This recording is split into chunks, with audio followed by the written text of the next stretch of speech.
এরপরে প্রশ্ন হলো, কোনো গুনার জন্য যদি আমি তওবা করি এবং সে গুনার কাজ যদি আমি পুনরায় করে ফেলি, তাহলে আমি কি করব?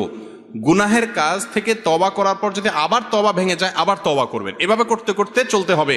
আরে ইয়ে কুস্তি তো হয় অমর ভর কি, কবি ও দাবালে কবি তু দাবালে। শয়তানের সাথে লড়াই তো মরণ পর্যন্ত হবে। আপনি তওবা করে জিতে গেছেন, ও আবার আপনাকে গুনাহ করে নামাই দিছে, আবার তওবা করে উঠে যাবেন। এভাবে কুস্তা করতে করতে করতে কবরের আগে যদি আপনি শেষবার তারেক উপকাত করে চলে যেতে পারেন, তাহলে তো জান্নাত। এই জন্য তওবা থামানো। ইবলিস কি করে জানেন?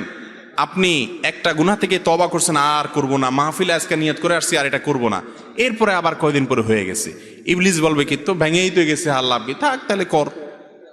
ইবলিস এবার ইজি করে দেয়। ইবলিস বলবেন না, আমার আল্লাহর নাম তায়েব না, আমার আল্লাহর নাম তাওয়াব।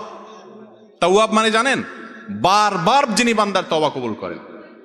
আবার সেটা শুনে এবার অপকর্ম করতেই থাকবেন যে তওবা তো বারবার কবুল করে, আবার করব। এই সুযোগ না। এরকম বেপরোয়া হয়ে করলে সে তওবা আল্লাহ কবুল করবেন না।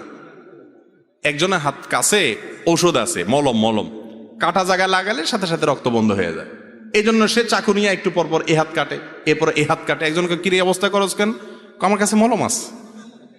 এরা আপনারা কি বলবেন? পাগল বলবেন না? তওবার রাস্তা আছে, এই জন্য আপনি গুনাহ করতে থাকবেন। এটা কোনো সুস্থ মানুষের কাজ? আল্লাহ আমাদের বোঝার তৌফিক দান করুন।